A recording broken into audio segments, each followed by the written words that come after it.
So దేవుని నామానికి మహిమ కలుగునుగాక. మనము పోయిన క్లాస్లో యోనా 1-2 చాప్టర్స్ చాలా డీటెయిల్గా మనము చూసాము. అయితే కొద్దిగా మళ్ళీ రివైజ్ చేయమని అడుగుతున్న దాన్ని బట్టి నేను కాస్త వేగంగా రివైజ్ చేస్తాను. సో ముందుగా విభాజ్య రాజ్యాల ప్రవక్తల కాలక్రమణి, the chronology of United Kingdom. So విభాజ్య రాజ్యం యొక్క ప్రవక్తలు ఎలా ఉన్నారు, తర్వాత సో ఇందులో మనము 2 భాగాలుగా చూస్తాము, 3 భాగాలుగా. మొదటిది ప్రీ ఎగ్జిలిక్ ప్రాఫిట్స్ అంటాం. పూర్వ చెరకాల ప్రవక్తలు అంటే చెరబట్టబడడానికి పూర్వం. సో ప్రీ ఎగ్జిలిక్ ప్రాఫిట్స్, పూర్వ చెరకాల ప్రాఫిట్స్ అంటాము. ముందుగా ఏలియా, ఇయర్స్ బ్రాకెట్లో ఇచ్చాను నేను. ఎలీషా, ఒబద్యా, యోవేలు, హోషియా, యోవేలు తర్వాత హోషియా, తర్వాత యెషయా, మీకా, యోనా, ఆమోసు, నహూము, జెఫన్యా, ఇర్మియా, హబక్కుక్. వీళ్ళు ఇశ్రాయేలులు కానీ యూదులు కానీ చెరలోనికి పోకముందు ఉన్నటువంటి ప్రవక్తలు. ఎగ్జిలిక్ పీరియడ్ ప్రాఫిట్స్, చెరలో ఉన్నప్పుడున్న ప్రవక్తలు ఎవరంటే దానియేలు. సో ఈజ్ ద బ్రాకెట్లో ఉన్న సంఖ్య సీరియల్ ఆర్డర్, అంటే మొత్తం ప్రవక్తల్లో 14వ ప్రవక్త. సో చెరలో ఉన్న ప్రవక్తల్లో మొదటివాడు. తర్వాత యెహెజ్కేలు. ఆ తర్వాత పోస్ట్ ఎగ్జిలిక్ ప్రాఫిట్స్ అంటే చెర నుంచి తిరిగి వచ్చిన తర్వాత, తెలుగులో ఉత్తర చెరకాల అని అంటారు. పోస్ట్ ఎగ్జిలిక్ని ఉత్తర చెరకాల అంటారు. పూర్వ అంటే ముందని, ఉత్తర అంటే తర్వాత అని అర్థం అండి తెలుగు భాష. సో హగ్గయి, జకర్యా అండ్ మలాకి, ఇది నేను మీకు చూపించాను. సో యోనా యొక్క కాలము క్రీస్తు పూర్వము 760 అని ఒక అభిప్రాయము. ఖచ్చితంగా 760 అని ఏం చెప్పలేము, కొద్దిగా అటు ఇటుగా. ఎప్పుడు కూడా పాత నిబంధన కాలాలు అలాగే వేసుకోవాల్సి వస్తుంది. ముఖ్యంగా ప్రవక్తల విషయంలో, గ్రంథ రచనల విషయంలో ఎగ్జాక్ట్ ఇయర్ నాట్ పాసిబుల్, మెటిక్యులస్గా చెప్పడానికి వీలు కాదు. అయితే యెరోబాము, 2వ యెరోబాము కాలంలో 793 నుంచి 753 మధ్యలో ఇశ్రాయేలు దేశాన్ని, అనగా నార్త్ కింగ్డమ్, ఉత్తర రాజ్యాన్ని పరిపాలించిన ఈయన కాలంలో యోనా ఉన్నాడు. సో గలిలయలోని జెబూలూనుకు చెందిన కియత్ హెపెర్ ఆర్ గాత్ హోపర్ ఇతని యొక్క జన్మస్థలము. సో ఇవన్నీ కూడా మనం చూసాం. సో యోనా అన్న మాటకు పావురము అని అర్థం చెప్పుకున్నాం. ఆయన తండ్రి పేరు అమిత్తయి, అది సత్యము, ఆయన పేరుకు సత్యము అనే అర్థం కూడా చెప్పుకున్నాం. ఇవన్నీ కూడా పోయిన క్లాసులో డీటెయిల్గా విన్నాం. ఐ జస్ట్ చెప్తూ వెళ్తాను. అంశం, ద థీమ్. యెహోవా ఇశ్రాయేలుల పట్ల ప్రత్యేకమైన అనుబంధాన్ని కలిగి ఉన్నప్పటికీ యెహోవా దేవుడు అన్యులను విస్మరించలేదు. That is the central theme, అంశం. Although God had special relationship with Israel, he did not abandon his compassion to other nations. So పుస్తకం యొక్క అవుట్లైన్ కూడా చెప్పుకున్నాము. సో మొదటి అధ్యాయంలో మనము, సో ద టోటల్ బుక్ అంతా కూడా దేవుని సార్వభౌమత్వము, దాన్ని మనము సుస్పష్టంగా దాన్ని మనము చూస్తాం. సో మొదటి అధ్యాయంలో దేవుని సార్వభౌమత్వము, దేవుని జ్ఞానం, కలిసి ఎలా పనిచేస్తున్నాయి, రెండవ అధ్యాయంలో దేవుని సార్వభౌమత్వము న్యాయము ఎలా పనిచేశాయి, ఇవి రెండు ద లాస్ట్ క్లాస్లో చూసాం మనం. సో మూడవ అధ్యాయం దేవుని సార్వభౌమత్వము కనికరం, నాలుగవ అధ్యాయము దేవుని సార్వభౌమత్వము మంచితనము. ఇది అవుట్లైన్ మనం చూసాం, బుక్ అంటే అవుట్లైన్. ఇప్పుడు మొదటి అధ్యాయంలో అవుట్లైన్ ఒకసారి చెప్పి నేను ముందుకు వెళ్ళిపోతాను, ఎందుకంటే రివిజన్ అడిగారు కొద్దిమంది. సో 1-2 వచనాల్లో దేవుని ఆజ్ఞ, 3వ వచనము యోనా అవిధేయత, 4వ వచనము దేవుని తీర్పు, 5వ వచనము అన్యదేవతల అసమర్థత, 6-9 వచనాలు యోనా పతనము, 10-12 వచనాలు యోనా ప్రాయశ్చిత్తం, 13-17 వచనాలు దేవుని యొక్క ప్రణాళిక. సో దేవుని సార్వభౌమత్వంలో దేవుని జ్ఞానం ఎలా వర్కౌట్ అయింది అనేది మనం చూసాం. సో ఇక్కడ మనం ఒక మాట ఏం చూసామంటే, ఇది మీకు పోయినసారి నేను పీపీటీలో పెట్టలేదు, సో ఇప్పుడు పెట్టాను. సో ఈ మొదటి అధ్యాయం చూసిన తర్వాత మనము attitude of Zona the fleeing profit. So యోనా యొక్క వైఖరి ఎలా ఉంది అన్నది మనం చెప్పుకున్నాం. సో మొదటిది wrong attitude towards the will of God. So WAT అని షార్ట్ ఫామ్ ఇచ్చాను నేను, రాంగ్ యాటిట్యూడ్ టువర్డ్స్. సో దేవుని చిత్తము పట్ల తప్పు వైఖరిలో వెళ్ళాడు. ఏంటది? అవిధేయత. Wrong attitude towards the word of God. దేవుని వాక్యం పట్ల తప్పు వైఖరితో ఉన్నాడు. అదేమిటంటే గౌరవం లేదు, దేవుని వాక్యం అంటే భయం లేదు. So WAT being of God, అసలు దేవుని యొక్క వ్యక్తిత్వం పట్లనే లేదా దేవుని యొక్క గుణలక్షణాల పట్ల కూడా వ్యతిరేకమైన వైఖరిని చూపించాడు. Has forgotten that God is omnipresent. పారిపోతున్నాను అనుకున్నాడు. దేవుడు సర్వవ్యాపి అనే విషయాన్ని కూడా అతడు మర్చిపోయాడు. అది అతని యొక్క వైఖరి. ఒక విశ్వాసి పతనమైతే ఇది పరిస్థితి. WAT సర్కమ్స్టెన్సెస్, పరిస్థితుల పట్ల భిన్నమైన వైఖరి. Thought those are working for him. అదండి ఏమనుకున్నాడంటే, పరిస్థితులు తనకు కలిసి వచ్చాయి అనుకున్నాడు. అక్కడికి యొప్పేకి వెళ్ళగానే పడవ రెడీగా ఉండడము, ఆ పడవ కూడా ప్రయాణానికి సిద్ధంగా ఉండడము. ఎప్పుడు కూడా పడవలు, ఓడలు ఎప్పుడు పడితే అప్పుడు ప్రయాణం చేయవండి. ఓడ నావికుడు ఒక ఓడ ఇంకొక దానికి చేరాలి అంటే కనీసం 60 రోజులైనా, 30 నుంచి 60 రోజులు సముద్రంలో ప్రయాణం చేయాలి. సో గాలి తెరచాపలు ఉంటాయి, ప్రయాణం చేయాలి. కాబట్టి గాలి ఎలా వీస్తుంది, తాము వెళ్ళాలన్న దిక్కుకే గాలి వీస్తుందా, ఈ 2 నెలల వాతావరణం ఎలా ఇవన్నీ కూడా ఫేవరబుల్ సర్కమ్స్టెన్సెస్. వాతావరణములో ఇవన్నీ కూడా అనుకూలంగా ఉన్నప్పుడే ఓడ కదులుతుంది. సో యోనా వెళ్ళగానే ఓడ కదలడానికి సిద్ధంగా అనుకున్నాడు. So everything is working out for me అని అనుకున్నాడండి. పరిస్థితులు అనుకూలంగా ఉన్నా కూడా అది దేవుని చిత్తం కాకపోవచ్చు, కానీ ప్రవక్తకు అర్థం కావటం లేదు. 5వది his office as a prophet. Wrong attitude towards his office as a prophet. ఎందుకంటే ప్రవక్త అనేవాడు, ఇది ఇంకా ఇశ్రాయేలు ప్రజలు వాళ్ళ దేశంలోనే ఉన్నారు, ఇంకా చెరలోకి పోలేదు. చూసారా? సో ఒక వ్యక్తి కనానుని విడిచి బయటికి వెళ్ళిపోతే అతడు ప్రవక్తగా ఉండడు. So is no more a profit.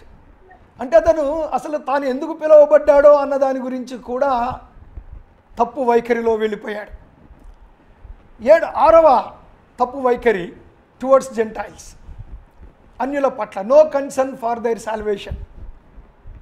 వాళ్ళ రక్షణ గురించినటువంటి పట్టింపు లేదు. అంటే దేవుడు నినివేకి వెళ్ళి ప్రకటించమన్నాడు. వాళ్ళంతా మారు మనసు పొందితే ప్రమాదము అని ఇతను అనుకుంటున్నాడు. యోనా నశించిపోతేనే ఇశ్రాయేలు దేశానికి సేఫ్టీ అనుకున్నాడు. కానీ వాళ్ళ ఆత్మల రక్షణ సంగతి ఆలోచన చేయలేకపోయాడు. So wrong attitude towards Gentiles. 7వ యాటిట్యూడ్ మనం చూసాం, రాంగ్ యాటిట్యూడ్ టువర్డ్స్ మెరైన్స్. నావికుల పట్ల తప్పు వైఖరిని చూపించాడు. ఆ వైఖరి ఏమిటంటే వాళ్ళను బాధ పెట్టాడు, వాళ్ళని ఇబ్బంది పెట్టాడు. 8వదిగా రాంగ్ యాటిట్యూడ్ టువర్డ్స్ హిమ్సెల్ఫ్. తన పట్ల తనకే తప్పు వైఖరి కలిగి ఉన్నాడు. He became curse instead a blessing. ఆశీర్వాదంగా ఉండడానికి బదులు శాపంగా మారాడు. So what are the results of his wrong attitude? ఇది నేను లాస్ట్ క్లాస్లో చెప్పలేదనుకుంటాను, పీపీటీ లేనందువల్ల. సో వచ్చిన ఫలితాలు ఏమిటి, అతడు కోసిన పంట ఏమిటి, లేకపోతే దానివల్ల వచ్చిన దుష్ఫలితాలు ఏమిటి ఈ రాంగ్ యాటిట్యూడ్ వలన? మొదటిది, Jonah lost the voice of God. యోనాతో దేవుడు మాట్లాడడం మానేశాడు. అట్లా మానేసి ఇప్పుడు ఎలా మాట్లాడుతున్నాడు? వాతావరణం ద్వారా మాట్లాడుతున్నాడు, అన్యుల ద్వారా మాట్లాడుతున్నాడు, చేప ద్వారా మాట్లాడుతున్నాడు. అంతే తప్ప ఒకప్పుడు దేవుని యొక్క స్వరము విన్న వ్యక్తి దేవుని స్వరాన్ని కోల్పోయాడు. Zona lost the purity of consciousness. మనస్సాక్షి అపవిత్రమైపోయింది, పవిత్రమైన మనస్సాక్షిని కోల్పోయాడు. 3వదిగా ఇతరుల గురించినటువంటి భారం పోయింది, ఇతరుల గురించినటువంటి బాధ్యత పోయింది. 4వది ఆయనలో ఉన్న స్పిరిచువల్ ఎనర్జీ పోయిందండి. ఆత్మ సంబంధమైన ఆ శక్తి కోల్పోయాడు, ఆ శక్తిని కోల్పోయాడు. 5వదిగా ప్రార్థన యొక్క శక్తి, the power of prayer. Jonah lost the power of prayer. నేను ప్రార్థన చేస్తాను సముద్రం నిమ్మలిస్తుంది అని అనలేకపోయాడు. కారణం ఏంటంటే 2, స్పిరిచువల్ ఎనర్జీ పోయింది, ప్రార్థన యొక్క శక్తిని కూడా కోల్పోయాడు. 6వదిగా he lost the boldness to witness. అన్యజనుల మధ్య ఉండి తాను వారికి సువార్త ప్రకటించవలసిన అవకాశం వచ్చినప్పుడు ఆ ధైర్యాన్ని కోల్పోయాడు. 7వదిగా సాక్ష్యాన్ని కోల్పోయాడు. ఓ నిద్రపోతా అని పిలిచారు, చూశారండి, సాక్ష్యాన్ని కోల్పోయాడు. 2వ అధ్యాయం చూసాం మనం, దేవుని సార్వభౌమత్వము, న్యాయం. సో ఇందులో డివిజన్ మనం చూసాము, యోనా యొక్క ప్రార్థన. సో ఇందులో మొదటిది యోనా ఉన్నటువంటి పరిస్థితులు ఏంటి, పరిస్థితుల వెనుక ఉన్న హస్తం ఏంటి, యోనా యొక్క ప్రార్థన లేదా యోనా యొక్క మనవి. ఆ తర్వాత యోనా యొక్క విశ్వాస ప్రకటన. 10వ వచనములో దేవుని యొక్క క్షమాపణ. సో ఇది మనం చూసాం. ఇప్పుడు 5 aspects of repentance of Zona. యోనా మారు మనస్సులోని 5 అంశాలు ఏమిటి? సో మొదటి అంశం ఏంటంటే, ఒక వ్యక్తి నిజముగా మారు మనసు పొందితే దెర్ విల్ బి 5 ఆస్పెక్ట్స్. అంటే ఈ జోనా ఉదంతంలో నుండి మనం చూడగలిగింది, జోనా ఎపిసోడ్లో నుంచి. మొదటిది, యోనా దేవునికి ప్రార్థించాడండి, దేవునికి ప్రార్థించాడు. Not to saints or Mary or ఒక భక్తుడికి ప్రార్థన చేయడం కాదు. He himself prayed. నా కొరకు మీరు ప్రార్థన చేయండి అని కాదు, ఆయనే ప్రార్థన చేశాడు. 2వది, యోనా దేవుని యొక్క క్రమశిక్షణను అంగీకరించాడు. He accepted the discipline of God. దేవుడు శిక్షించినప్పుడు దానికి అంగీకరించాడు. యోనా యొక్క ప్రార్థన మనము అనలైజ్ చేసినప్పుడు దాన్ని చూశాం. 3వదిగా యోనా దేవుని వాగ్దానాలను విశ్వసించాడు. నిజంగా మారు మనసు పొందినప్పుడు మళ్ళీ దేవుని వాగ్దానం మీద నమ్మకం కలుగుతుంది. ఒకప్పుడు నమ్మకాన్ని కోల్పోయాడు, ఇప్పుడు మళ్ళీ నమ్మకము తిరిగి వచ్చింది. 4వదిగా యోనా దేవుని చిత్తానికి స్వాధీనపరుచుకున్నాడు. Then he went against the will of God. Now he surrendered his will to the will of God. తన యొక్క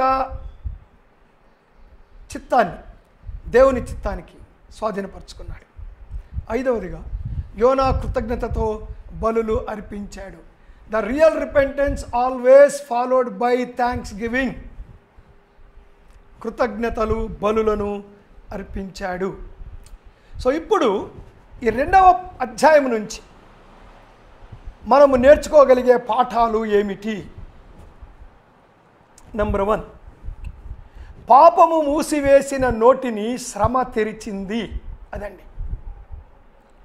that is the justice of God working along with the sovereignty of God. దేవుని యొక్క సార్వభౌమత్వముతో న్యాయము కలిసి పనిచేసినప్పుడు ఇవే జరుగుతాయి. యోనా యొక్క నోరు పాపం మూసేసింది. ఇప్పుడు దేవుని యొక్క క్రమశిక్షణ, 2వ అధ్యాయంలో ఆయన పొందిన క్రమశిక్షణ ఉందే, డిసిప్లినరీ యాక్షన్, అది ఆయన నోటిని తెరిచింది. పునరుజ్జీవింపబడిన విశ్వాసం వెలిచూపు మీద విజయాన్ని సాధించింది. వెలిచూపు అంటే అవుట్వర్డ్ సర్కమ్స్టెన్సెస్ అండి. Sight and faith. వెలిచూపు అంటే సైట్. కళ్ళతో తాను అన్నీ చూస్తూ ఉన్నప్పుడు దేవుణ్ణి ఎరగలేకపోయాడు. కళ్ళతో అన్నీ చూస్తూ ఉన్నప్పుడు అవిధేయుడయ్యాడు. కానీ ఇప్పుడు చేప కడుపులో ఉన్నాడు, ఏమీ కనపడటం లేదు. కానీ విశ్వాసం అనేది వెలిచూపు మీద జయాన్ని పొందింది. The faith succeeded the sight. The faith is triumphant over the sight. విశ్వాసం వెలిచూపును గెలిచింది. 3వది, దైవ గ్రంథంలోని వాక్యాలు స్వాభావికంగానే ప్రార్థనను అలంకరిస్తాయి. 2వ అధ్యాయంలో మనం గమనించే మరొక విషయం ఏంటంటే, నిజమైన ప్రార్థన అది దేవుని యొక్క వాక్యాలతో అల్లబడి ఉంటుంది. We use more scriptural language than our own language. అంటే మన సొంత ప్రార్థన చేయకూడదు, అది దాని అర్థం అది కాదండి. మన సొంత మాటల్లోనే చేస్తాం, కానీ వాక్యాన్ని బేస్ చేసుకొని ఉంటుంది మన యొక్క నిజమైన ప్రార్థన అనేది. సో దైవ గ్రంథంలోని వాక్యాలు స్వాభావికంగానే ప్రార్థనను అలంకరిస్తాయి. 4వ పాఠం, దేవుడు ఖచ్చితంగా తిరుగుబాటుకు శిక్ష విధిస్తాడు. God will never bypass the sin.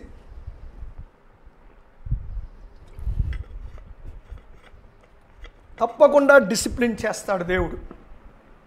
తప్పకుండా శిక్ష విధిస్తాడు. 5వ పాఠం, దేవునితో గల మునుపటి అనుబంధం మరలా దేవుని వైపు మరలటకు ఉపకరిస్తుంది. చాలా ప్రాముఖ్యమైన పాఠం అండి. ఒక విశ్వాసి దీర్ఘకాలము దేవునితో ఒక లోతైనటువంటి సంబంధాన్ని అనుబంధాన్ని కలిగి ఉంటే యోనా పడిపోయినంతగా అతడు పడిపోయినప్పటికీ కూడా తిరిగి రాగలడు. ఎందుకంటే పాత అనుబంధము అతన్ని లాగుతుంది. అదే దేవునితో పెద్ద అనుబంధము లేకుండానే పైపైన విశ్వాస జీవితము జీవించిన వ్యక్తి పడిపోతే తిరిగి లేవడము కష్టము. లేస్తాడని కూడా మనం అనుకోలేము. ఎవరు తిరిగి లేస్తారంటే పడిపోక ముందు దేవునితో ఒక చక్కటి అనుబంధము కలిగి ఉన్న వ్యక్తే తాను దేవునికి దూరమైనప్పుడు మళ్ళీ వెనక్కు రాగలడు. ఎందుకంటే ఆ దారి బాగా జ్ఞాపకం ఉంటుంది కనుక. 6వ పాఠం, దేవాలయం మారు మనసు పొందిన వారికి కేంద్రం కావాలి. వెంటనే యోనా దేవాలయం వైపు చూచాడు.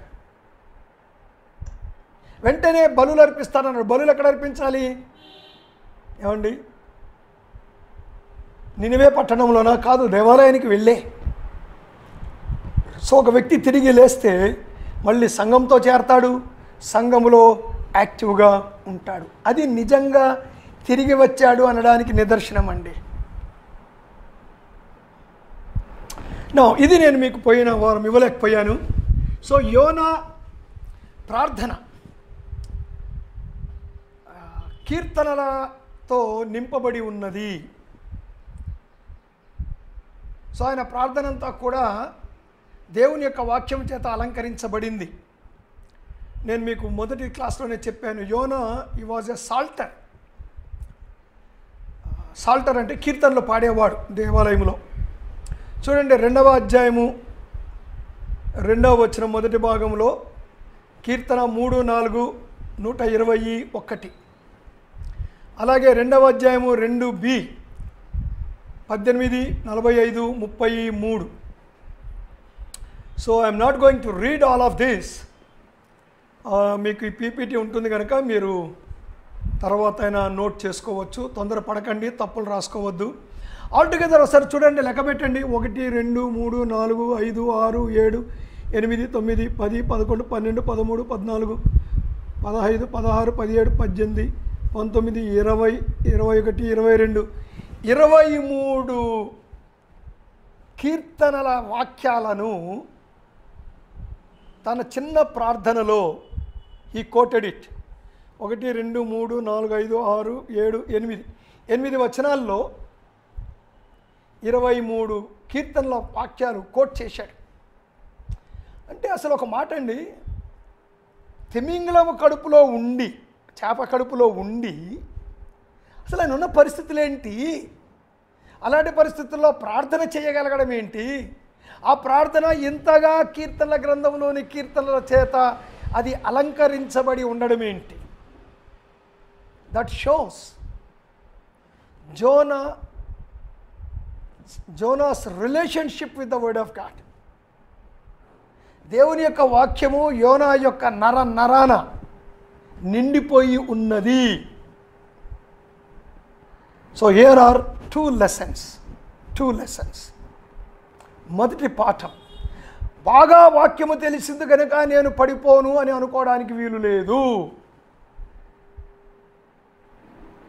నాకు బాగా వాక్యం తెలుసు కనుక నేను పడిపోను అనుకోవడానికి వీలు లేదు. అందుకే పౌలు అంటాడు, నేను అనేక మందికి బోధించి భ్రష్టుడనైపోతానేమో అని భయముతో నా శరీరాన్ని లోబర్చుకుంటున్నాను అంటాడు. పౌలు భయపడ్డప్పుడు మనం ఇంకెంత భయపడాలండి. లెసన్ నెంబర్ 2, పడిపోయినప్పుడు మనలో ఉన్న దేవుని వాక్యము మనల్ని తిరిగి నిలబెడుతుంది. మనలో ఉన్న దేవుని వాక్యము మనల్ని తిరిగి నిలబెడుతుంది. అందుకే వాక్యము సమృద్ధిగా నింపబడాలి. కొద్దిమంది అడుగుతారు, బ్రదర్ బైబిల్ స్టడీ మాకు అవసరమా, మేమేమైనా బోధిస్తామా, మేమేదో చర్చికి వచ్చిపోయేవాళ్ళం బ్రదర్, మాకు ఇంత లోతుగా మేము నేర్చుకోవాలా? నేర్చుకోవాలి. ఈ లోకంలో బ్రతకాలంటే లోతుగా, అంటే అదే దిట్టంగా తినట్లేదా? తింటున్నాగా. ఆత్మీయ జీవితంలో కూడా బ్రతకాలి అంటే వాక్యం లోతుగా తెలుసుకోవాల్సిందే. చాలామంది విశ్వాసులు అనుకుంటారు, మాకెందుకండి ఇంత వాక్యం. ఇంకా విచారం ఏంటి తెలుసు, పాస్టర్లు కూడా అనుకుంటారు, వీళ్ళకి ఎందుకు బ్రదర్ ఇదంతా చెప్పడము అవసరం అంటారా? చాలా అవసరం, చాలా అవసరం, చాలా అవసరం అండి. విశ్వాసులకు, సంఘానికి ఎక్స్పాజిటరీ చెప్పాలి. టాపికల్ మెసేజ్లు చెప్పుకుంటూ పోతే సంఘము ఏమండి, నా మెసేజ్ బాగుందని ప్రజలు అంటారేమో కానీ వాళ్ళకు ఆహారం అందటం లేదు అనే విషయాన్ని మనం గుర్తుంచుకోవాలండి. They should be filled with the word of God, not with our messages but with the word of God. So Jonah the type of Israel. నేను దీన్ని లాస్ట్లో చెప్తాను. ఇప్పుడు 3వ అధ్యాయానికి వద్దాం. 3వ అధ్యాయంలో దేవుని సార్వభౌమత్వము, కనికరము చూస్తున్నాం. దేవుని ఆజ్ఞ 1-2 వచనాలు, 3-4 వచనాలు యోనా విధేయత, 5-9 వచనాలు నినివే వారి పశ్చాత్తాపం, 10వ వచనము దేవుని యొక్క రక్షణ. సో 3వ అధ్యాయంలోనికి వెళ్తూ ఉన్నాం. సో 3వ అధ్యాయంలో మనము ముందుగా దేవుని ఆజ్ఞ చూస్తాం.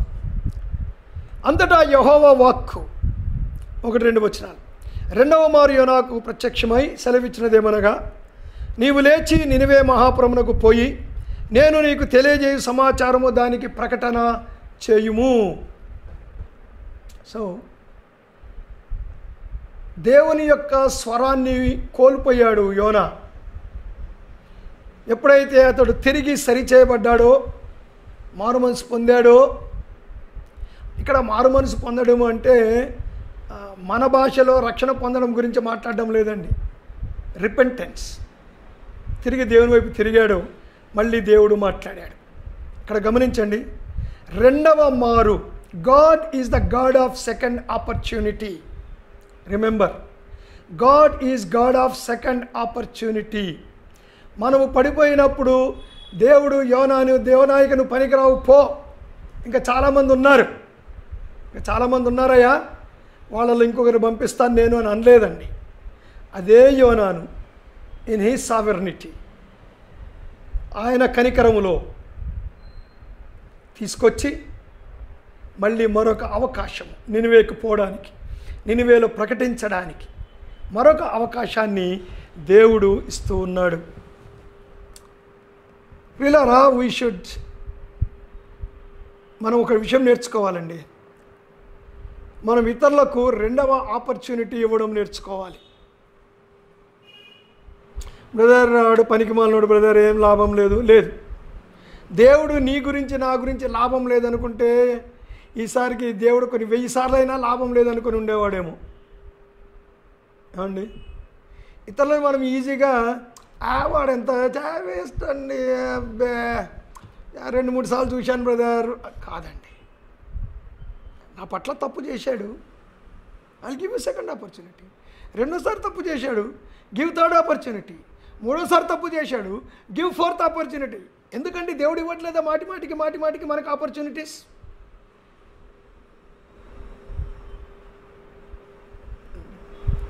నేను ఒక విషయం చెప్తానండి. నేను చాలామందికి చాలా ఆపర్చునిటీస్ ఇచ్చాను, knowing that they will cheat me again, I gave them opportunity.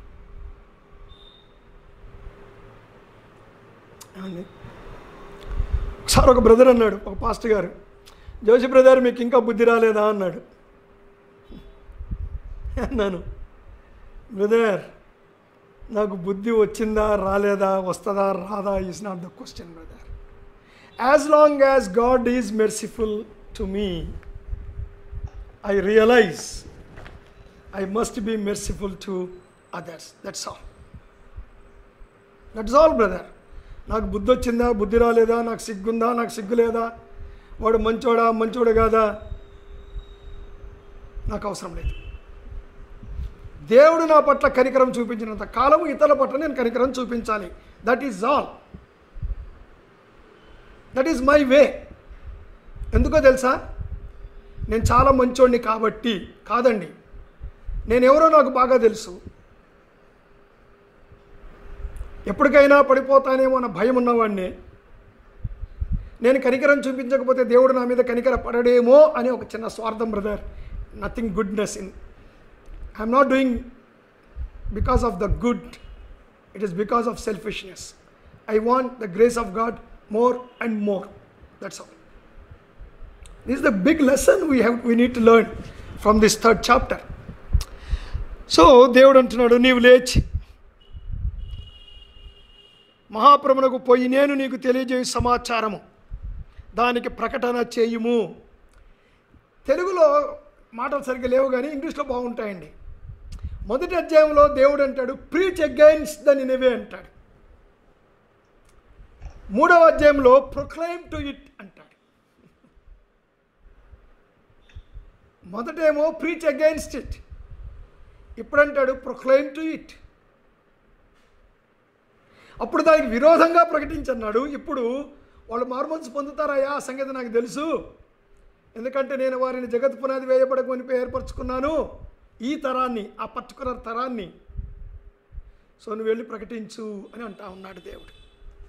So 3rd and 4th వెర్సెస్లో ఇప్పుడు యోనా యొక్క విధేయతను చూస్తాం మనం. వి సీ ద విధేయత. కాబట్టి యోనా లేచి యెహోవా సెలవిచ్చిన ఆజ్ఞ ప్రకారము నీనెవే పట్టణమునకు పోయాను.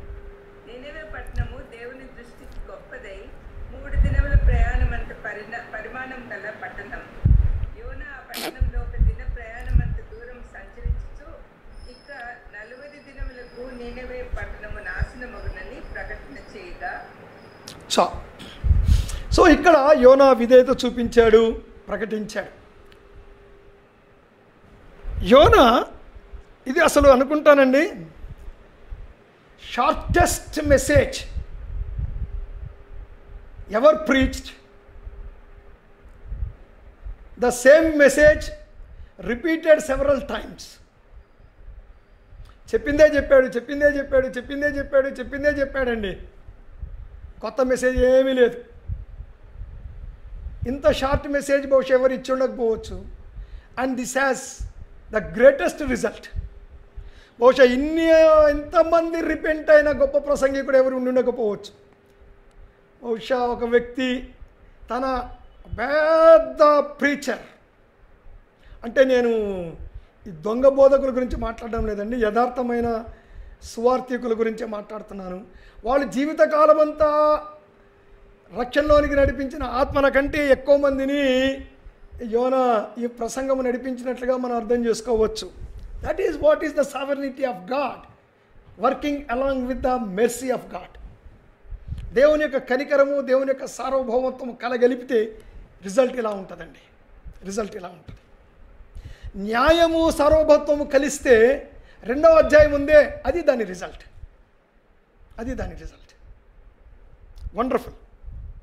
అంతేకాదు, ఎవరు దేవుని యొక్క క్షమాపణను రుచి చూచాడో ఆ వ్యక్తే ఇతరులకు దేవుని క్షమాపణ ప్రకటించగలడు.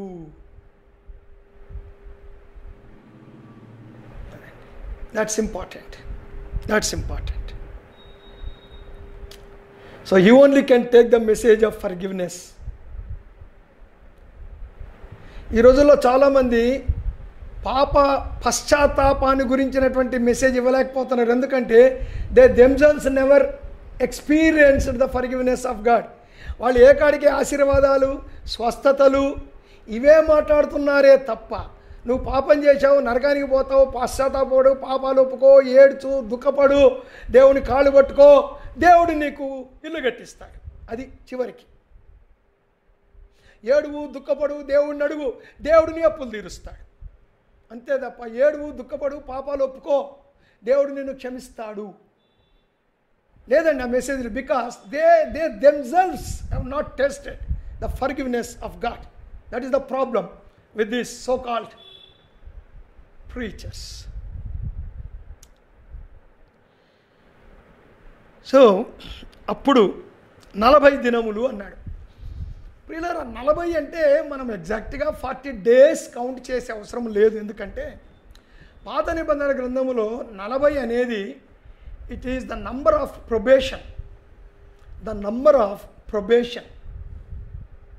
40 సంవత్సరాలు పరీక్షించబడ్డారు. యేసుప్రభు వారు 40 రోజులు పరీక్షించబడినాడు. సో ఈ 40 దేవుని యొక్క వాక్యంలో పాత నిబంధనలో it's a period of probation. కనుక ఇక్కడ కూడా దేవుడు వారిని పరీక్షిస్తున్నాడు. బట్ వాళ్ళు పశ్చాత్తాపడ్డారు. యోనా ప్రకటించాడు.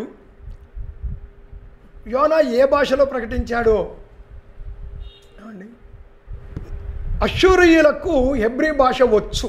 అది మనం ఒక విషయం గుర్తుపట్టాలి. అష్షూరీయులకు హెబ్రీ భాష వస్తుంది. సో బహుశా ఈయన హెబ్రీ భాషలో బోధించి ఉండవచ్చు. 5 నుంచి 9 వచనాలు మనం గమనిస్తే నినివే వారి యొక్క పశ్చాత్తాపం. చదవండి అమ్మా. నినివే పట్టణపు వారు దేవుని యందు విశ్వాసం ఉంచి ఉపవాస దినం చాటించి గనులేమి అల్పులేమి అందరూ గోనెపట్ట కట్టుకునేది. ఆ సంగతి నీనెవె రాజునకు వినపడినప్పుడు అతడును తన సింహాసనం మీద నుండి దిగి తన రాజవస్త్రములు తీసివేసి గోనెపట్ట కట్టుకుని బూడిదలో కూర్చుండారు. మరియు రాజైన తానును ఆయన మంత్రులను ఆజ్ఞ ఇయ్యగా, ఒకవేళ దేవుడు మనసు తిప్పుకొని పశ్చాత్తాపుడై మనకు లయం కాకుండా తన కోపాగ్ని చల్లార్చుకొనును కనుక మనుషులు ఏమీ పుచ్చుకొనకూడదు. పశువులు కానీ, ఎద్దులు కానీ, గొర్రెలు కానీ మేత మేయకూడదు, నీళ్లు తాగకూడదు. మనుషులందరూ తమ దుర్మార్గములను విడిచి తాము చేయు బలాత్కారమును మానివేయవలెను. మనుషులేమి పశువులేమి సమస్తమును గోనెపట్ట కట్టుకొనవలెను. జనులు మనఃపూర్వకంగా దేవుని వేడుకొనవలెను అని దూతలు నీనెవె పట్టణంలో చాటించి ప్రకటన చేసి. అదండి. సో ఇక్కడ రాజు మరి డిఫరెంట్ ఒపీనియన్స్ ఉన్నాయి. బహుశా షల్మనెజర్ 3 అయి ఉండవచ్చును, లేకపోతే అషూర్దనిల్ 3 అయి ఉండవచ్చు, లేదా అషూర్నిరాని 3. ఈ ముగ్గురులో ఎవరో ఒకళ్ళు అయి ఉండొచ్చు అని different commentators have different opinions. ఇక్కడ వీరు పశ్చాత్తాపపడ్డారు. నేను మీకు ఒకటి చదివి వినిపించాలనుకుంటున్నాను. This is from the pulpit కామెంటరీలో నుంచి ఎఫ్రాయిమ్ సైరస్ అనే ఆయన రాసినటువంటి ఒక పోయం నినివే వారి పశ్చాత్తాపం మీద రాశాడు. It's an excellent piece. I just read it for you. Sinners listened to Jonah, and each one confessed his sins. The polluted city heard him and quickly put off its abominations. Masters also heard him and proclaimed freedom to their bondmen. At the voice of Jonah, honorable women brought down their pride in sackcloth. The repentance was indeed sincere when haughty women put on humility. The gay laid restraint upon their eyes, that they might not gaze on women. Women laid aside their ornaments, that those who looked on them might not stumble. చక్కగా రాశాడండి. ఈయన అంటాడు, పాపులు యోనాను విన్నారు. ప్రతి ఒక్కడూ తన పాపాల్ని ఒప్పుకున్నాడు. అపవిత్రమైపోయినటువంటి పట్టణము వెంటనే తమ యొక్క పాపాలను పక్కకు పెట్టేశారు. యజమానులు యోనా చెప్పింది విన్నారు. తమ దగ్గర దాసులుగా బానిసలుగా బ్రతుకుతున్న వారికి స్వేచ్ఛను ప్రకటించారు. ఆనరబుల్ ఉమెన్ అంటే రిచ్ ధనికులైనటువంటి స్త్రీలు యోనా స్వరము వినగానే తమ గర్వాన్ని కిందకు దించి తమ గర్వాన్ని గోనె పట్టలోనికి దించేశారు.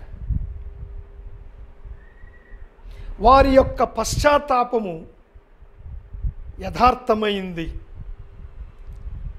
గర్వపు స్త్రీలు దీనత్వముతో అలంకరించుకున్నారు.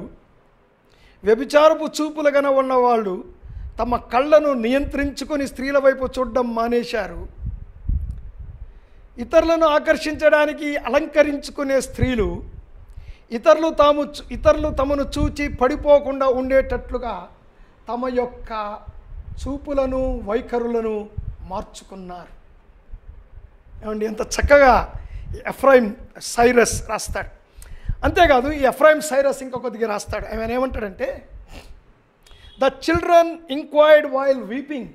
చిన్నపిల్లలు ఇదిగో పట్టణం నాశనం అయిపోతుందని యోనా ప్రకటించినప్పుడట చిన్నపిల్లలు విని తమ పెద్దల్ని అడుగుతున్నారట, ఏడ్చుకుంటూ అడుగుతున్నారంట తమ తల్లిదండ్రుల్ని. ఏమని అడుగుతున్నారు? The children inquired while weeping of their fathers in the midst of their tears. తమ కన్నీళ్లు కారుస్తూ అడుగుతున్నారు. Narrate to us, O parents, how many days it remain from the time which that Hebrew preacher hath determined for us. వాళ్ళు అంటున్నారు, తండ్రులారా, ఆ Hebrew ప్రవక్త చెప్పినట్లుగా ఇంకా మనకి ఎన్ని రోజులు మిగిలి ఉన్నది. అంటే మేము బ్రతికుండడానికి ఇంకా ఎన్ని రోజులు మిగిలి ఉందో లెక్క చెప్తారా అని పిల్లలు ఏడుస్తూ తల్లిదండ్రులను అడుగుతున్నారట. And whatever he hath indicated when we shall go down below to Sheol. తండ్రులారా, ఆ ప్రవక్త చెప్పినట్లుగా ఇంకెంత టైం ఉంది మనము పాతాళానికి వెళ్ళిపోవడానికి, అంటే మనం చచ్చిపోవడానికి ఇంకెంత టైం ఉంది. And in what day will it be that this fair city shall be destroyed. ఇంత అందమైన పట్టణము నాశనమైపోయేది ఏ రోజు అని అడుగుతున్నారట.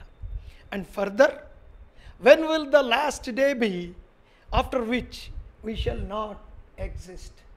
మనం ఇక ఉండకుండా పోయేటువంటి ఆఖరి రోజు ఏమిటి? When will the season arrive when mortal pang shall seize on all of us. ఏమంటాడంటే ఆ గడియ ఎప్పుడు వస్తుంది? ఈ మరణపు రెక్కలు మనలను ఎప్పుడు పట్టుకెళ్ళిపోతాయి, లేదా ఈ మరణ వేదనలు మనల్ని ఎప్పుడు లాక్కెళ్ళిపోతాయి. And when throughout the world shall fly the tidings of our ruin. పిల్లలు కూడా అర్థమైందండి. వాళ్ళు ఏమంటున్నారంటే ఈ లోకమంతా మనము నాశనమైపోయాము అనే శుభవార్త ఈ లోకమంతా ఎప్పుడు వ్యాపిస్తుంది? And the passing spectators shall gaze upon the city overthrown upon its masters. రాజుల మీద, అధికారుల మీద కూలి కుప్పగా పడిపోయినటువంటి పట్టణాన్ని ఆ దారి వెంబడి నడుచుకుంటూ పోయేవాళ్ళు చూస్తూ పోతారు కదా.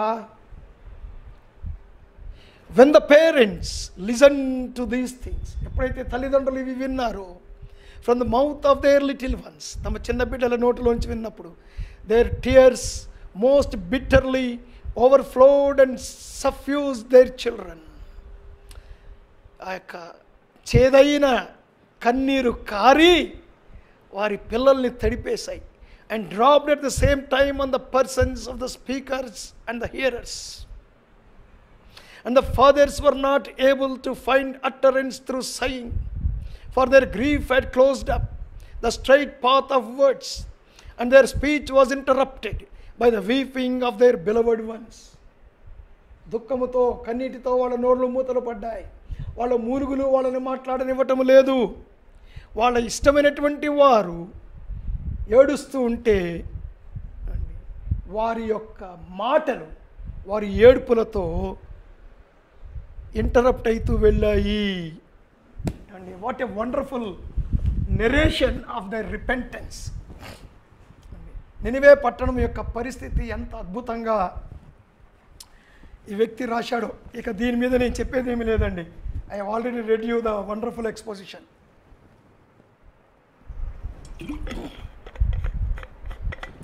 అది నినివే వారి యొక్క పశ్చాత్తాపం.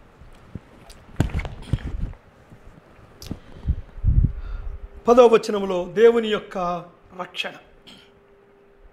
ఈ నినెవె వారు తమ చెడు నడతలను మానుకొనగా వారు చేయుచున్న క్రియలను దేవుడు చూసి పశ్చాత్తప్తుడై వారికి చేదునని తాను మాట ఇచ్చిన కీడు చేయక మానెను. సో దేవుడు వారిని రక్షించాడు. దేవుడు తన నిర్ణయాన్ని మార్చుకున్నాడు. సో దీని గురించి మనము థియాలజీ క్లాస్లో మనం దీని గురించి మాట్లాడుకున్నామండి. దేవుడు ఇమ్యూటబిలిటీ ఆఫ్ గాడ్, దేవుడు మారడు.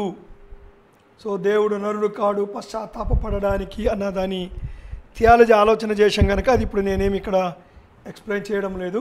Now let's go to the 4th chapter, chapter 4. దేవుని సార్వభౌమత్వము, మంచితనం. మంచితనం. సో 1 నుంచి 3 వచనాలు ప్రవక్త యొక్క అజ్ఞానం, ద ఫూలిష్నెస్ ఆఫ్ ప్రాఫెట్.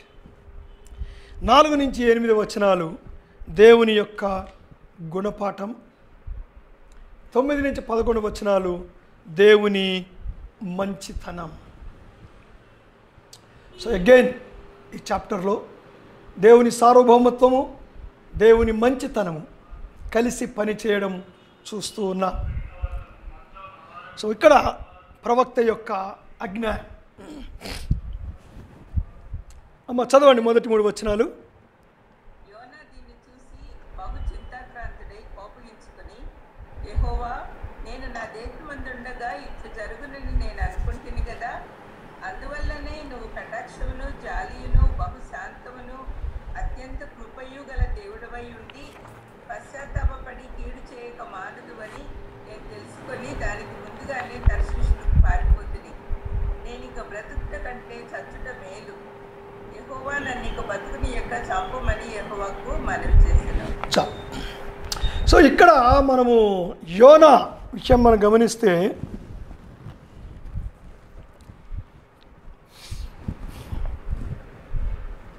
నాలుగవ అధ్యాయం ఒకవేళ లేకపోతే, ఎందుకంటే 3వ అధ్యాయంలో వాళ్ళు పశ్చాత్తాపడ్డారు కదండి, అయిపోయింది, mission accomplished. There is no need of 4th chapter, but God included 4th chapter. దేవుడు 4వ అధ్యాయాన్ని పెట్టాడు. ఎందుకు పెట్టాడో తెలుసండి? నేను అర్థం చేసుకున్నది ఏంటంటే, ఒకవేళ 4వ అధ్యాయం లేకపోతే we think that Jonah is the greatest prophet. But God wants to prove no prophet is great. God alone is great. ఏ ప్రవక్త కూడా గొప్పవాడు కాదు.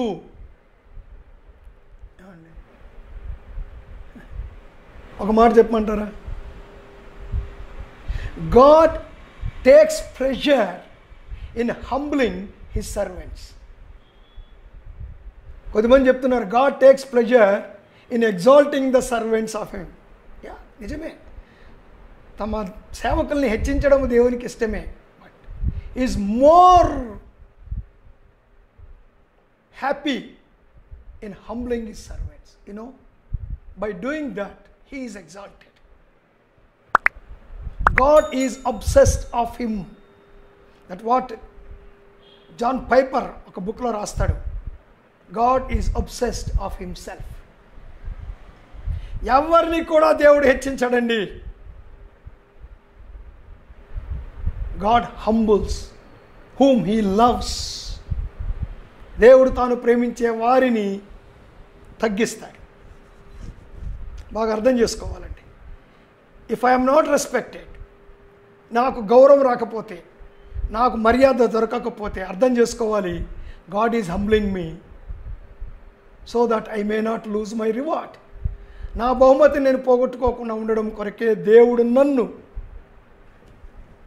అణగొడుతున్నాడు అనే విషయాన్ని మనము అర్థం చేసుకోవాలి. That is why the 4th chapter. So మొదటి అధ్యాయంలో యోనా తప్పిపోయిన కుమారుడులాగా కనపడతాడు. 4వ అధ్యాయంలో అన్నలాగా కనపడతాడు.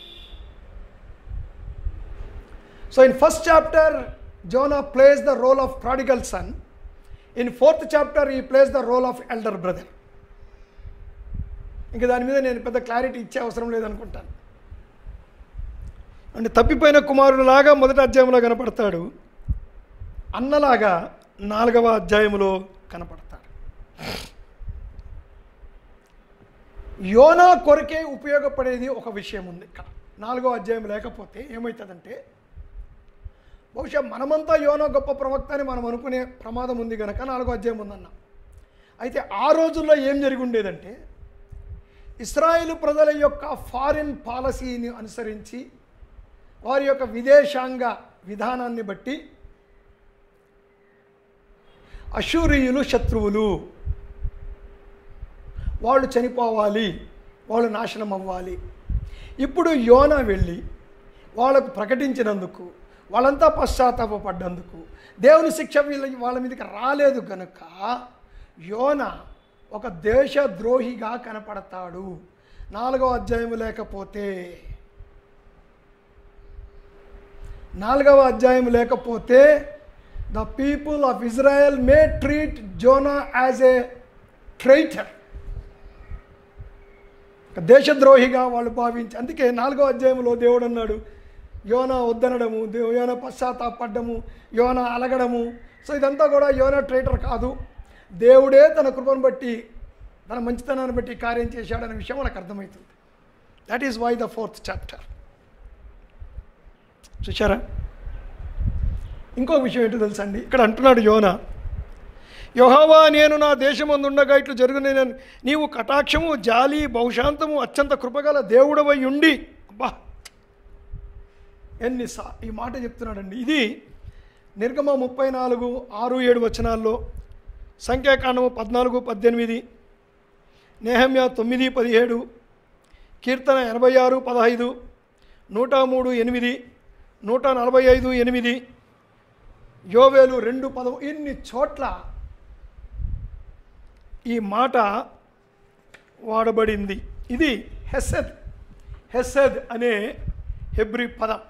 సో అది ఒకే మాట, కానీ తెలుగులో ఇన్ని మాటలు కలిపితే తప్ప ఆ మాటకు అర్థం రాదండి.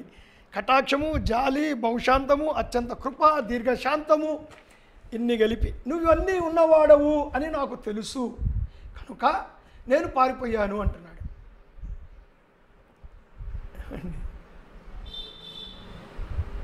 Just knowing theology doesn't guarantee anybody that he has compassion for the perishing souls. ఒక వ్యక్తికి థియాలజీ బాగా తెలిసినంత మాత్రాన అతడు ఒక మంచి దైవజనుడు, ఆత్మల కొరకు భారం కలిగి ఉన్నవాడు అని అనుకోనవసరం లేదండి. యోనాకు థియాలజీ బాగా తెలుసు, కానీ నినవే నాశనం కావాలని కోరుకున్నాడు. దాని అర్థము థియాలజీ తెలియకుండా ఉంటే బాగుండని కాదు, థియాలజీ తెలియకపోతే నువ్వు మరీ భ్రష్టుడు. Not that. థియాలజీ తెలియాలి, లైఫ్ కూడా ఉండాలి. రెండూ దేవుడు కోరుతున్నాడండి. దేవుడు 2 వేలు పెట్టి ఏదైనా ఒక వేలు పట్టుకో అని అంటాంలే, 2 వేలు చూపించి ఏదో ఒక వేలు పట్టుకో అని అంటాంలే. దేవుడు ఒకటే చెప్తున్నాడు, థియాలజీ ప్లస్ లైఫ్ టుగెదర్, అవి కలిసే ఉంటాయి. సో ఇక్కడ యోనా అంటున్నాడు, నేను బ్రతుకుట కంటే చచ్చుట న్యాయమే అంటాడు. సో ఎందుకు ఇంత బాధ వచ్చింది యోనాకు? యోనా is more concerned about his reputation than the salvation of Gentiles. అందరూ అంటారు, ఏమయ్యా యోనా, నినివేకి పోతివి, 40 రోజుల్లో నాశనం అవుతుందని ప్రకటించావు, నువ్వు చెప్పిన ప్రవచనం నెరవేరనే లేదు, సో నువ్వు ఒక అబద్ధ ప్రవక్తవు అని అంటారేమో నన్ను ఇశ్రాయేలు ప్రజలు. ఏమండి? సో యోనాకు ఎందుకు అలిగాడంటే he was more concerned about his reputation than the salvation of the souls. అర్థమైందా మీకు? రెప్యుటేషన్ కాదండి కావాల్సింది, ఆత్మల రక్షణ కావాలి, సంఘం యొక్క మేలు కావాలి. Not my reputation. యేసు ప్రభుకే రెప్యుటేషన్ లేదు, యేసు ప్రభు శిష్యులకు రెప్యుటేషన్ లేదు, ఆది కాలం సంఘములో క్రైస్తవులు ఎవరికి రెప్యుటేషన్ లేదు. సంఘ చరిత్ర విన్నారు కదా. Why do we need reputation brothers? Who cares?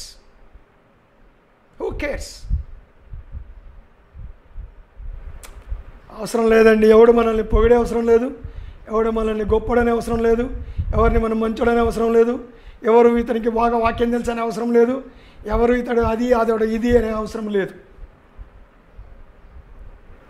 మనం ఎంత తగ్గితే అంత మంచిది. మనం ఎంత అన్రికగ్నైజ్డ్ అయితే, మనం ఎంత లో ప్రొఫైల్ అయితే దేవునికి అంత ఘనత.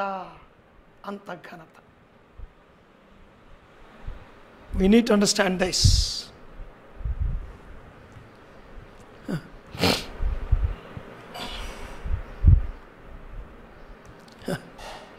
సో ఇక్కడ ఒక ప్రార్థన చేశాడండి యోనా. ఏమని ప్రార్థన చేశాడు? యెహోవా నన్నిక బ్రతకనీయక చంపుమని యెహోవాకు మనవి చేశాను.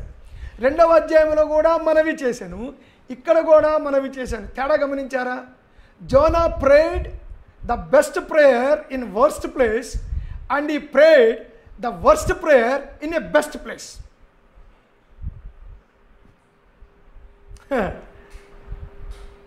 ఏమండి, పనికి మాలిన స్థలములో, అతి క్లిష్టమైన స్థలములో శ్రేష్టమైన ప్రార్థన చేశాడు. శ్రేష్టమైన స్థితిలో పనికి మాలిన ప్రార్థన చేశాడు. The best prayer in worst place and the worst prayer in the best place. You know, the best prayers will come out of us when we are in the worst situations. The worst prayers will come out of us when we are on the stage under a limelight. Stage మీద లైట్ల మీద వెలుగుతున్నప్పుడు సరైన ప్రార్థన రాదండి. చీకటి గదిలో కుంగిపోతున్నప్పుడు అసలైన ప్రార్థన బయటకు వస్తుంది. That what we learn the lesson from here. ఏమండి, ఫస్ట్ ప్రేయర్, యోనా యొక్క first prayer came out of the broken heart. The second prayer came out of hardened heart. మొదటి ప్రార్థన విరిగి నలిగిన హృదయంలో నుంచి వచ్చింది. రెండవ ప్రార్థన గర్వపు హృదయములో నుంచి వచ్చింది, కఠినమైన హృదయములో నుంచి వచ్చింది. మొదటి ప్రార్థనలో దేవా నన్ను రక్షించని చేశాడు. రెండవ ప్రార్థన దేవా నన్ను చంపని చేశాడు. మొదటి ప్రార్థన దేవా నన్ను రక్షించన్నాడు. రెండవ ప్రార్థన దేవా నన్ను చంపన్నాడు.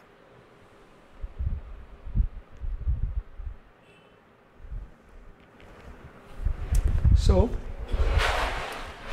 4 నుంచి 8 వచనాలు దేవుని యొక్క గుణపాఠం. దేవుని యొక్క గుణపాఠం చదవండి అమ్మా. అందుకు యెహోవా, నువ్వు కోపించుట న్యాయమా అని అడిగాను. అప్పుడు యోనా పట్టణంలో నుండి పోయి దాని తూర్పు తట్టున బస చేసి అచ్చట పందిని ఒకటి చేసుకుని పట్టణమునకు ఏం సంభవించినా చూసేదనని ఆ నీడను కూర్చుని ఉండగా దేవుడైన యెహోవా సొర చెట్టు ఒకటి ఏర్పరిచి అతనికి కలిగిన శ్రమ పోగొట్టుటకై అది పెరిగి యోనా తలకు పైగా నీడ ఇచ్చినట్టు చేశాను. ఆ సొర చూసి యోనా బహు సంతోషించాను. మరుసటి ఉదయం అందు దేవుడు ఒక పురుగును ఏర్పరచగా అది ఆ చెట్టును తొలిచినందున చెట్టు వాడిపోయాను. మరియు ఎండకాయగా దేవుడు వేడిమి గల తూర్పు గాలిని రప్పించెను. యోనా తలకు ఎండ దెబ్బ తగలగా అతడు సొమ్మసిల్లి బ్రతుకుట కంటే చచ్చుట నాకు మేలు అనుకునేను. సో దేవుని యొక్క గుణపాఠం చూడండి, దేవుడు ఎలాంటి పాఠం చెప్పాడు. దీని మీద ఎక్కువగా చెప్పుకోవాల్సింది ఏమీ లేదండి. చాలా చెప్పాను నేను మీకు యోనా మీద. యోనా కాబట్టి మీకు ఇంత అంటే ఎక్స్పోజిషన్తో పాటు హోమ్లీ కూడా ఇచ్చాను. మిగిలిన ప్రవక్తల గ్రంథాలకి హోమ్లీ ఇవ్వనండి, ఓన్లీ ఎక్స్పోజిషన్. ఇట్లయితే 4 ఏళ్ళు పడుతుంది మనకి క్లాసులు అయిపోయేసరికి. Only for Zona, homely is only for Zona. So ఇక్కడ దేవుడు సొర చెట్టు మొలిపించాడు, దాన్ని కాల్చేశాడు, అది ఎండిపోయింది. అప్పుడు దేవుడు అన్నాడు, ఏమంటున్నాడండి? 4 నుంచి 9 నుంచి 11 వచనాలు చదవండి సిస్టర్, అది కూడా చదవండి. ఈ సొర చెట్టు గురించి నువ్వు కోపించడం న్యాయమా అని యోనాను అడగగా యోనా, ప్రాణం పోనంతగా కోపించడం న్యాయమే అనెను. అందుకు యెహోవా, నువ్వు కష్టపడకుండాను పెంచకుండాను ఒక రాత్రిలోనే పుట్టి పెరిగి ఒక రాత్రిలుగానే వాడిపోయిన ఈ సొర చెట్టు విషయంలో నువ్వు విచారపడుచున్నావే. అయితే 125,000 కంటే ఎక్కువై కుడి ఎడమలు ఎరుగని జనమును బహు పశువులను కల నీనెవె మహాపురము విషయంలో నేను విచారపడవద్దా అని యోనాతో సెలవిచ్చాను. చూశారా అది? సో దేవుని యొక్క మంచితనం. సో దేవుడు అంటున్నాడు, ఒక్క రోజులో ఉన్న మామూలు సొర చెట్టు ఆకు ఎండిపోతేనే నీ కోపం వచ్చిందే. మరి ఏమండి ఇక్కడ దేవుడు అంటున్నాడు, కుడి ఎడమలు ఎరగని 120,000 కంటే, అంటే 120,000 మంది కుడి ఎడమలు ఎరగని వారు, అంటే పిల్లలు ఉన్నారంట. మరి పెద్దవాళ్ళు, వృద్ధులు ఇంకెంతమంది ఉండాలండి? వీళ్ళ గురించిన విచారం నాకొద్దా? So God's goodness in his sovereignty. ఇక్కడ ఇంకొక మాట చివరిగా యాడ్ చేస్తాను మీకు. ఫస్ట్ చాప్టర్ ఫస్ట్ వర్స్ దేవుడు మాట్లాడాడు. ఆఖరి అధ్యాయం ఆఖరి వచనము దేవుడు మాట్లాడాడు. సో మన జీవితములో మొదటి మాట దేవునిదే అవ్వాలి, ఆఖరి మాట కూడా దేవునిదే అవ్వాలండి. మొదటి మాట దేవునిదే అవ్వాలి, ఆఖరి మాట దేవునిదే అవ్వాలి. ఫైన్. ఇంకొక అంశానికి నేను చివరిలో చెప్తానన్నాను, that I will take up now. Jonah the type of Israel. యోనా ఇశ్రాయేలు జాతికి ఒక గుర్తుగా ఉన్నాడు. మొదటిది, like Jonah, Israel is chosen of God to be his people and witness. ఎలాగైతే యోనాను దేవుడు ఎన్నుకున్నాడో, తనకు సాక్షిగా ఉండాలని దేవుడు ఎలా కోరుకున్నాడో, అలాగే దేవుడు ఇశ్రాయేలు ప్రజలను ఎన్నుకున్నాడు తనకు సాక్షులుగా ఉండడము కొరకు. దాన్ని మనము ద్వితీయోపదేశ కాండము 14:2, హెజ్కేలు 20:5లో చూస్తాం. Number 2, like Jonah, Israel was commissioned of God. ఎలాగైతే యోనాకు దేవుడు ఒక పరిచర్యను అప్పగించాడో, ఇశ్రాయేలు ప్రజలకు కూడా దేవుడు పరిచర్యను అప్పగించాడు. ఎలాగైతే యోనా ఒక మిషనరీగా ఉన్నాడో, ఇశ్రాయేలు జాతి కూడా దేవునికి అన్యజనుల మధ్య మిషనరీగా ఉండాలని దేవుడు కోరుకున్నాడు. దాన్ని మనము యెషయా గ్రంథము 43:10-12 వచనాల్లో, 44:8 వచనంలో చూస్తాం. మూడవ విషయం, like Jonah, Israel was disobedient to the will of God. యోనా ఎలాగైతే దేవుని చిత్తానికి అవిధేయత చూపించాడో, ఇశ్రాయేలు ప్రజలు కూడా దేవుని చిత్తానికి అవిధేయత చూపించారు. సో నిర్గమ 32:1-4, యాకోబు 2:11-19, హెజ్కేలు 6:1-5, మార్కు 7:6-9. నాలుగవది, like Jonah, Israel was present among the Gentiles. ఎలాగైతే యోనా డిజొబీడియంట్ అయ్యి దేవుని విడిచిపెట్టాక దేవుడు యోనాను అన్యజనుల మధ్య ఉండేటట్టు ఎట్లా చేశాడో, మరి నావికులు అన్యులే కదండి, వారి మధ్య ఉన్నాడు.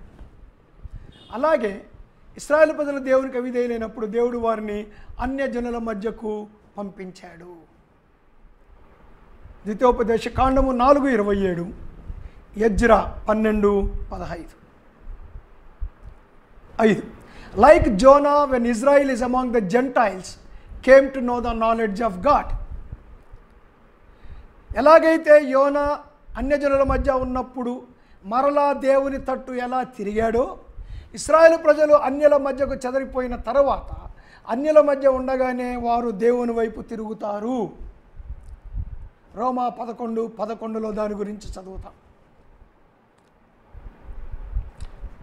ఆరో విషయం, ఆరవ పోలిక, like Jonah, Israel will be priestly nation, ministry among the nations.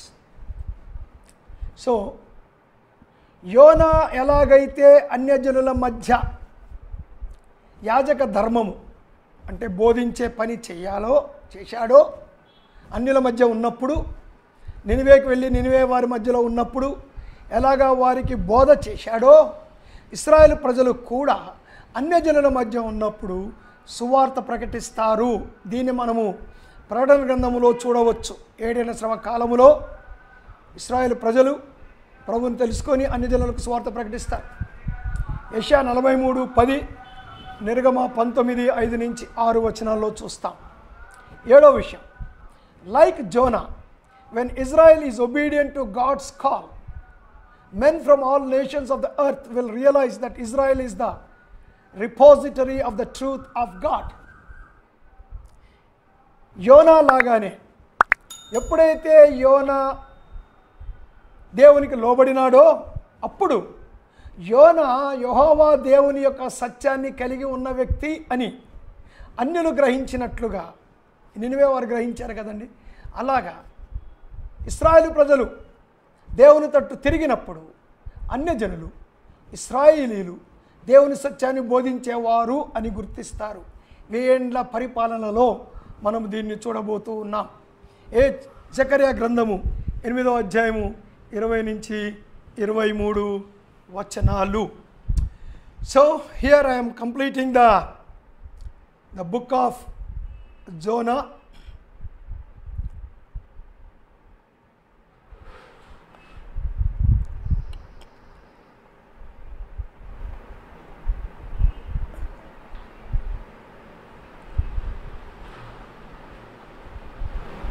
మీకు ఇప్పుడు మీరు అన్మ్యూట్ చేసుకోవచ్చండి. మీకు స్క్రీన్ కనపడలేదా చివర్లో?